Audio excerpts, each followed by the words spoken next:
돈이 어느 정도 준비가 돼도 노후에 어떻게 살지에 대한 계획이 없이 들어갔다가 굉장히 당황해 하시는 경우들이 많다라는 거죠. 집에서도 사회에서도 특히 남성들의 경우는 나라는 사람을 성과나 뭐 이런 것들로 증명하면서 살아왔기 때문에 그래서 대부분 이걸 극복하는 가장 흔한 방법이 다시 시작하는 걸로 극복을 하세요. 그걸 극복의 방법으로? 네. 요즘에는요, 여러분, 커리어 컨설팅이 필요한 사람이 20, 30대가 아닙니다. 오히려 20, 30대는 60까지 어떻게 살아야 되나 이렇게 많이 쫄아 있어서 10대부터 준비를 했잖아요. 근데 정말 준비 안 하고 100세 가는 사람들이 있는데 누군지 아세요? 5, 60대들이요.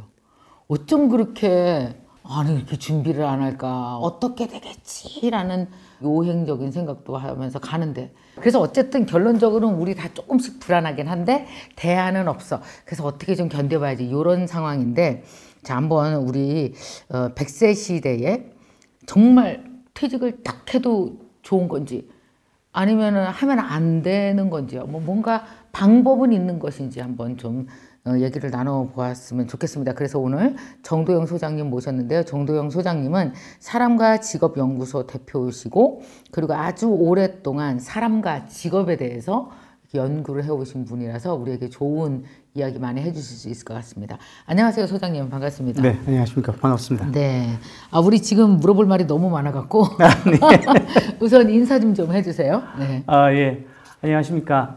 주로 재취업과 생애설계 쪽에 강의와 상담을 하고 있는 사람과 직업연구소의 정도영이라고 합니다. 뵙게 돼서 반갑습니다. 와, 이거 관심 있는 분들 너무 많을 것 같아. 재취업도 하고 싶지. 그 다음에 뭔가 나이 들어도 나는 과연 취업을 할 수 있는 건가? 창업을 해야 될까? 잘못하면 망하면 어떡할까? 엄청 그 고민이 많단 말이에요. 요즘에 이렇게 다니면서 보시면 진짜 그 100세 시대의 5, 60대가 미래를 고민하는 게 보이나요? 이렇게 보고 있으면 어떠세요? 네.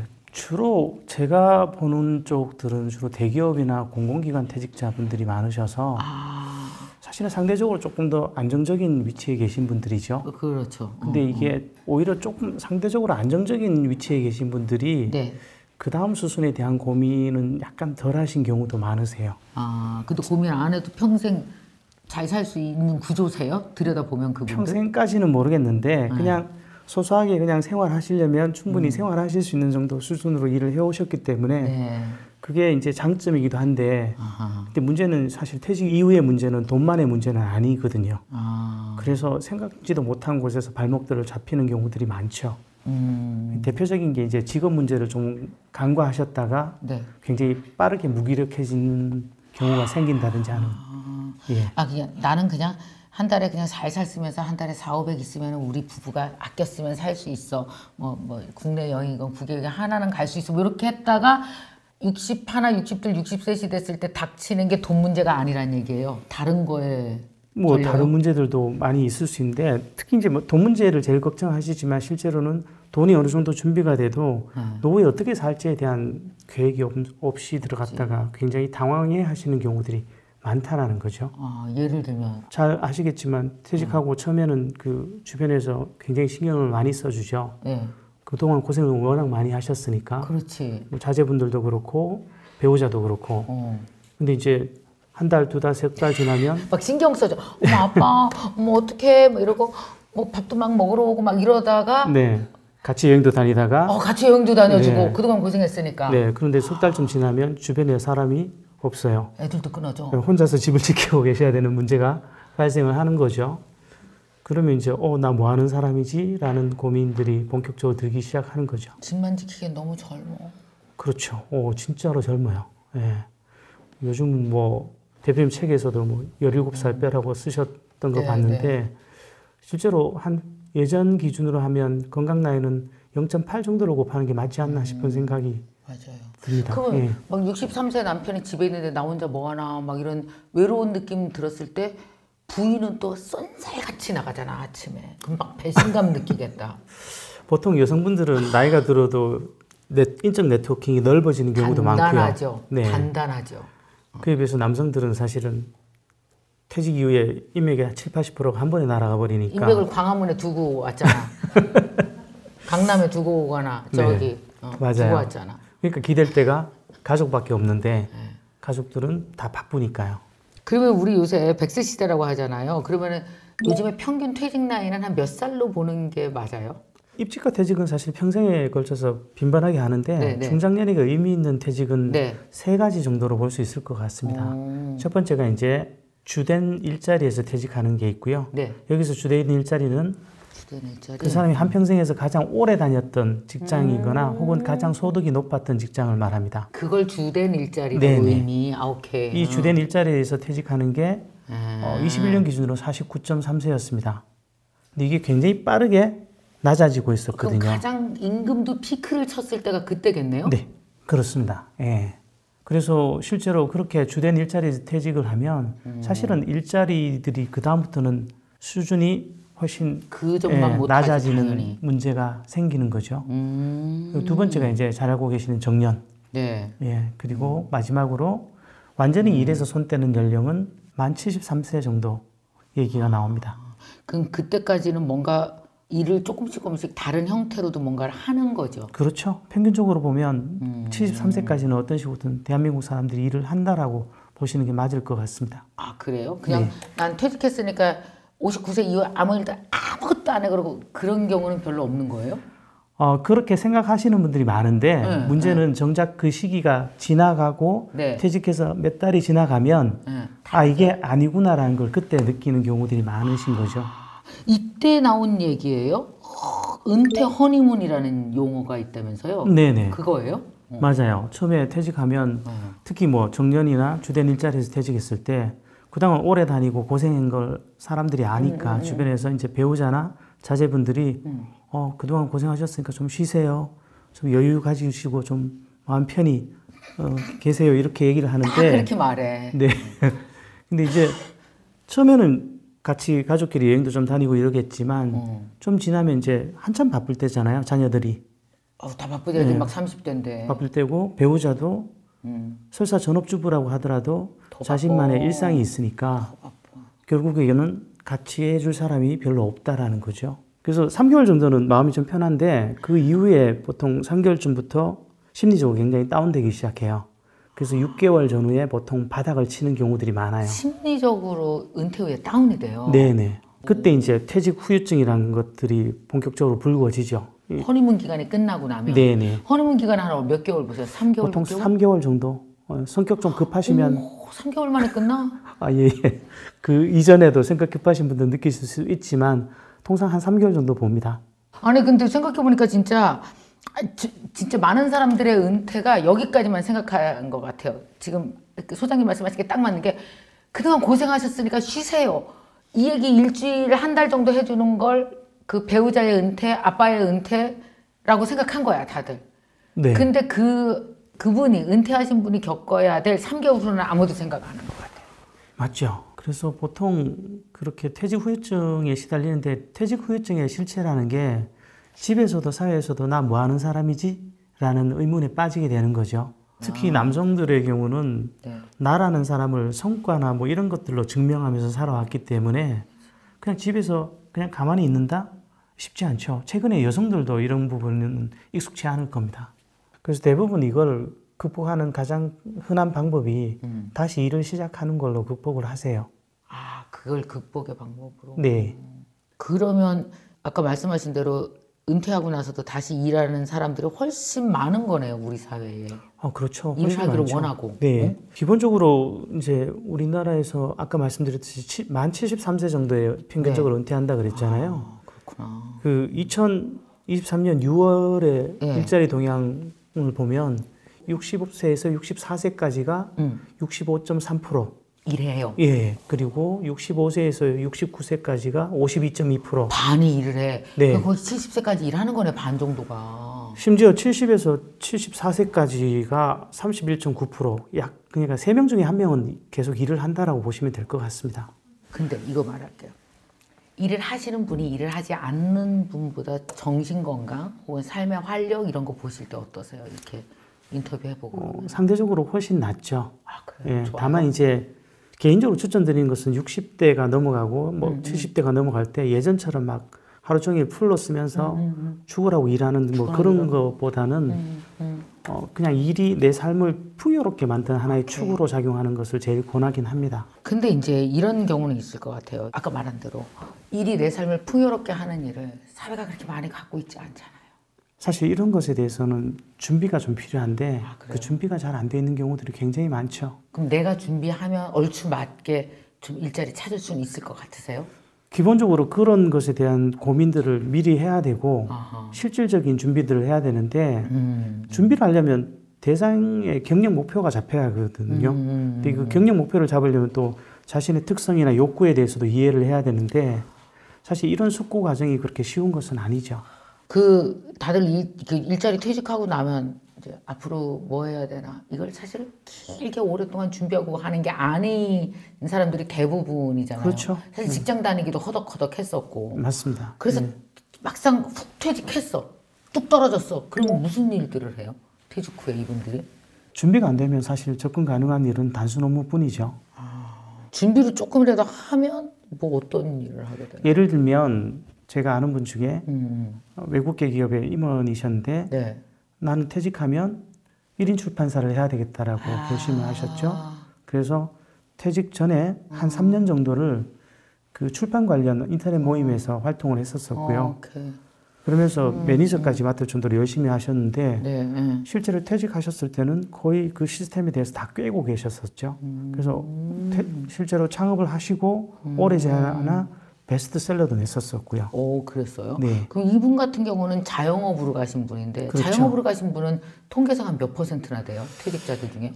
그런 통계가 별로 없어요. 다만 이제 전체 통계는 없고 네. 제가 찾아보니까 2020년 네. 그 하나은행 백세 행복 연구센터에서 나왔던 자료가 있는데 네네네. 그걸 보면 37.2% 정도가 재취업이고 아하. 17.9%가 자영업을 준비하는 걸로 나왔었습니다. 그리고 취업이 안 돼, 전혀 안 하는 사람도 꽤 되겠네, 그럼? 그분들은 이제 재취업이나 창업을 준비한다는 명분 하에 시간을 보내는데 대체로 이런 분들은 나중에 전부 재취업으로 넘어가는 경우가 많습니다.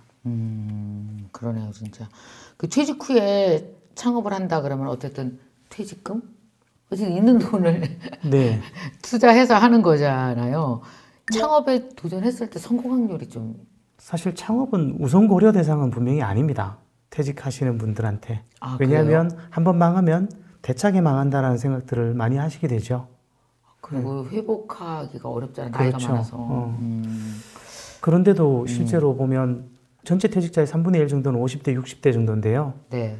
근데 이 경우들을 보면 사실은 원해서 창업을 한 케이스보다는 다른 대안이 없어서 창업을 하신 케이스들이 많죠.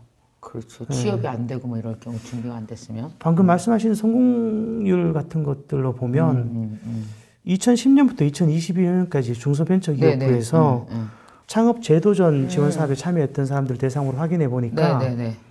3년 차에서 이제 생존율이 44.6% 정도밖에 안 돼요. 이 얘기는 55.4%는 3년 내에 망했다라는 거거든요. 그렇지. 예. 그래서 이런 어려움이 있는데 재미있는 것은 이 통계를 보면 네. 그러면 똑같은 사람이 다시 재취업했을 때는 얼마나 잘 버티냐를 봤더니 재창업. 예, 재창업을 했을 때 그 경우에는 거의 2배 가까이 올라가더라는 거죠. 그러니까 어떤 분야에서 창업을 한번 실패했던 사람이 재창업을 하면 뭐 3년 차, 5년 차를 버티는 힘이 훨씬 세다라는 거예요. 그 얘기는 달리 얘기하면 정말로 처음에는 아무 준비 없이 들어가는 사람들이 그렇게 많다라는 것이죠. 여기도 초보니까. 창업도 네, 초보니까. 맞습니다. 시행착오가 있구나. 그래서 처음에 그 실패 과정을 통해서 경험을 쌓고 그 다음에 강해진다라는 건데 그만큼 사실 처음에 준비는 거의 제대로 안 하고 들어가는 사람들이 많다라는 거죠. 그러네요, 진짜. 그럼 퇴직 후 창업하고 나서 성공하신 분들도 옆에서 보신 적 있으세요? 그런 분들도 있었죠. 이름을 말씀드리기 좀 그런데 제약회사에서 퇴직하시고 네. 창업에 뛰어들었다가 계속 좀 실패를 했었는데 나중에는 그 되게 끈기 있게 하시다가 나중에 프랜차이즈 런칭을 할 정도로 컸어요? 커진 케이스도 있긴 있었습니다. 예. 근데 사실은 실패 확률이 더 많죠. 이렇게 여러 사례를 많이 보셨을 텐데 노후에 60이후에 보면 남편이 나가서 일하는 경우가 많아요? 아니면 부인이 좀 같이 거두는 경우가 많이 있을까요? 결과적으로 보면 네. 사실은 남성들이 좀 나가는 경우들이 좀 더 많을 겁니다. 아, 그래요? 왜냐하면 여성들은 굳이 안 나가도 불행하진 않거든요. 아, 이거 포인트네. 네. 아, 돈 때문이 아니구나. 네네, 그렇습니다. 예. 물론 돈 때문인 경우도 많겠지만 돈 때문에 돈도 네. 있지만 남성들은 이거 포인트지. 일을 남편은 안 안 나가면 불행해. 네. 부인은 안 나가도 불행하지 않아. 이거 중요한 포인트네. 자 그러면 이제 나는 창업은 불안해. 창업은 싫어. 뭐 그런 분들 네. 워낙 많고.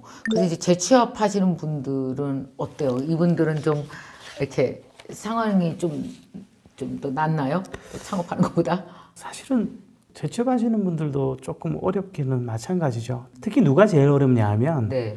50대 사무직 퇴직자 같은 경우가 제일 고민이 많긴 합니다. 그래 사무직이 기술도 없고 네. 사무직이면 그렇겠다. 그리고 최근에 시대적인 경향이 관리직을 많이 두는 조직은 오히려 비대하고 둔하다라는 생각들을 갖고 있는 것 같아요. 그러면서 관리직 자리를 굉장히 급격하게 줄이고 있죠. 그렇죠. 쉽게 얘기해서 50대 사무직 퇴직자의 그 대상이 될 만한 일자리들이 굉장히 가파르게 줄어든다는 얘기인데 뭐 이때 내가 뭐 기술직이라도 해도 괜찮다라면 모르겠으되 네네. 그게 아니면 사실은 정말로 선택지가 별로 없어지는 거죠. 근데 단순 업무를 못 하겠으면 창업이라는 카드를 꺼내드는 경우도 그때 많아지는 거고요. 그리고 또 하나 문제점은 그렇게 어렵게 그냥 날 숙이면서 들어간 일자리조차도 재직 기간에 있어서 고민이 좀 남습니다. 미래셋에서 50대, 60대 주된 일자리 퇴직자들의 네네. 재취업 기간을 조사하는 설문을 했었는데 아. 그 설문에서 평균 재직 기간이 1년 반이라는 결과가 나왔었거든요. 간신히 1년 반 정도 있다가 나올 수밖에 없는 환경이 되나 보지? 네. 60대 이상이면 그냥 1년으로 보시는 게 편할 겁니다.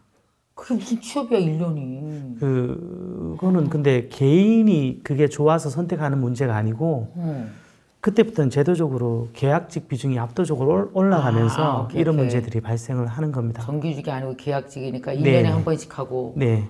그럼 1년에 또 내가 다른 직장을 찾아야 되고 뭐 이런 거네. 이거 잘못하면 내가 원하지도 않는 일을 아주 짧은 시간 반복하면서 계속 헤매야 되는 문제가 발생을 하는 거죠.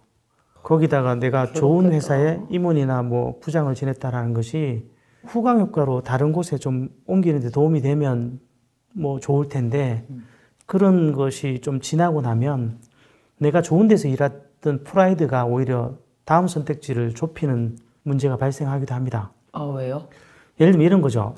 제가 예전에 공기업 퇴직자 한 분을 상담을 한 적이 있습니다. 예. 그분은 50대 초반에 사업하자는 친구의 의견에 네, 같이 그냥 회사를 그만두고 나왔었는데 사실은 창업이 안 됐어요. 네. 여러 가지 이유로. 그러면서 막 몇 년을 방황하시다가 제가 상담하는 곳에 오셔서 상담을 청하셨는데 이력서를 보니까 지난 5년간 기록이 없어요. 그러니까 5년 전에 그 공기업에서 퇴직한 게 마지막인 거예요. 5년 동안 뭐 하셨습니까? 예, 그래서 뭐 하셨냐고 여쭤봤더니 뭐 친구 일도 돕고 이런저런 거 했는데 뭐 별로 이력서에 쓸만한 건 없다라고 얘기를 아는 하시더라고요. 후배 일도 없는 거 진짜 아무짝에 소용없어. 네. 그러면서 이제 상담 시간, 1시간 내내 저한테 무슨 말을 하셨냐 하면 당신이 5년 전에 다닌 회사가 얼마나 좋았던지만 얘기를 하시는 거예요. 슬퍼. 그리고 네, 마음은 이해가 됐는데 딱 그 형국인 거죠. 왜 이분은 5년 전에 회사 그만두시긴 하셨는데 지난 5년간 마음속으로는 계속 회사를 다니고 계셨던 그런 느낌. 아 너무 안타깝다. 어떡하지?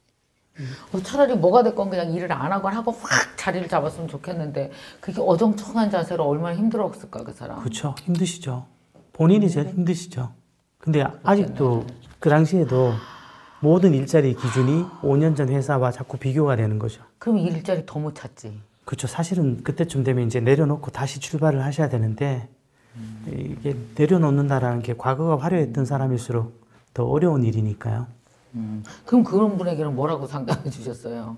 일단 인식부터 바꾸셔야 되는데 사실 그게 정말로 쉽지가 않죠. 이제 과거는 과거고 새로 시작하셔야 됩니다라는 것에 대해서 본인도 오케이는 하세요. 근데 정작 어떤 일자리를 내밀면 이거는 이래서 안 되고 저래서 안 되고 그렇게 그럼 가는 5년이 거죠. 6년 되고 6년이 7년 되면 이제 안 돼. 공백 기간이 그렇게 가는 길어지면 경우들이 공백 기간이 길면 청년들도 취업하기 어려워요. 저희들끼리는 1년 정도 지나면 직업적 선택지는 없어진다라고 얘기를 합니다. 그때는 주는 거 있으면 아무거나 받아야 되는 문제가 발생을 한다라는 거죠. 1년이구나. 아, 그 보통 그 데드라인이 한 1년 정도 보세요? 거의 데드라인은 1년 정도 보는 게 맞을 겁니다. 지금 우리 시장의 제일 큰 문제는 그 사람이 일을 할 수 있느냐 못하느냐의 문제가 아니라 네. 시장에 나랑 비슷한 대기 인력이 너무 많다라는 거예요. 이렇게 계속 나오니까. 그러니까 그렇게 쉰 사람에게 우선권을 줄 이유는 별로 없다라는 거죠. 그러네. 너무 리얼하게 얘기해서 할 말이 없네. 어떡해?